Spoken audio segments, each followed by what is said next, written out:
When I'm looking for soul splits with just the timeline, I see a black cloud on the timeline. I mean, sometimes the karma and the time of a soul split, they can be relative, like maybe around a karmic time is a soul split. But sometimes when you're looking for soul splits via the timeline technique, you can...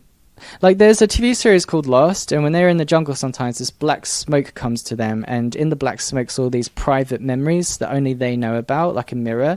So when I go on the timeline, sometimes I see like this black smoke, which is negative energy, which is the trauma, and I'm grounding it, getting these images of what it is.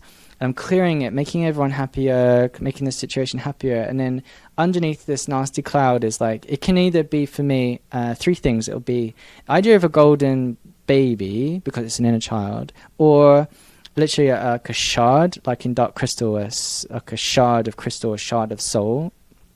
Or it can even be an attitude, like a version, like Jekyll and Hyde, like it's an angle of me, like the pit source of that the attitude or the game, so to speak.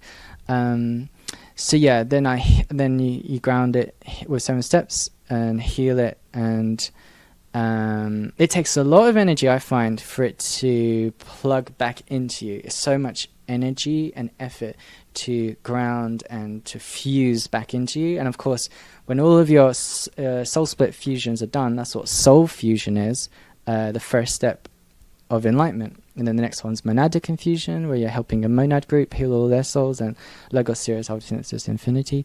But so yeah, you can ground strategies, and so they're actually thought forms, and then you could have one soul split using infinity thought forms, infinity games. So behind the games are a soul split, and so then you do the same with that. So yeah. And you're doing this in your lifetime, but also when you're doing sessions with people and working on their lifetimes. Yeah, so when I do sessions with people, I do use all the techniques in the course. So this course not only gets you more psychically sensitive, it gives you the things to ground in other people. Because you've practiced on yourself, you can then do sessions on other people, so you become an energy enhancing healer. So I personally ask people, what are your life problems and life goals? And in that list, I see the lumps of negative energy, the blockages, and then I go to particular points on their list, so it feels relative to them. So I'm saying, oh, this is what you wrote down in your list. I'm going to go to that first, and I ground it whilst playing music, and then I come back to the phone and say, I saw this, this, and this. So, you know, and it's interesting because a lot of people are having similar reasons behind, say, like lack of money, or similar reasons behind lack of relationship. So maybe if I found a pattern to all this, I could then write a book on it. But currently I'm still finding there's still specific fresh angles that each person has. But I think eventually I'll find a generic kind of reason for, like, there'll be one of 3 reasons for your lack of money. There'll be one of 3 reasons for this. Like, I think eventually I might be able to do that. But yeah, you know, lack of money, it's usually base chakra blockages. Why is there a base chakra blockage there? It could be a past life fear. It could be anything, any attribute of a chakra. So then throws out, so any attribute of a chakra. So base chakra could be food, sex, money, physical. Any of those are affected by blockage, they'll throw out the whole wheel, the whole chakra. So sometimes you might have a blockage in one area, but it's actually to do with something else which happens to be relative to that chakra. So you might have a physical blockage, and that physical blockage is the base chakra blockage, and it therefore throws out your income. Your base chakra represents income.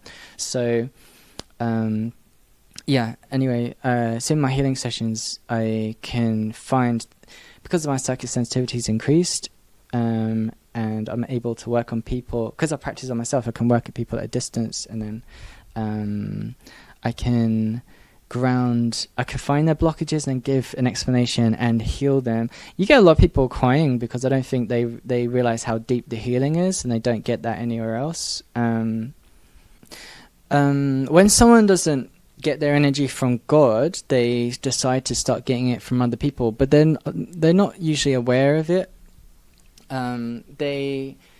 So you have the three core strategies: poor me, the violator, the star, black star, the competitive star. So if people realized that they have a soul split, and in a really big one will it needs more energy. A bigger soul split will need more energy from more people. It's a much bigger game, or energy vampire, so to speak. Some of the strategies, so I mean, the extreme of some strategies, like the violator, it heads into extremely dark directions. People, physical attack, or even grosser things, murders, even torture, stuff like that. Or it can get into satanic territory, So sometimes satanic territories are actually another form of energy vampirism. The poor me, it can evolve into the self-destructor. So all these behaviors that we see in day to day, it's all because of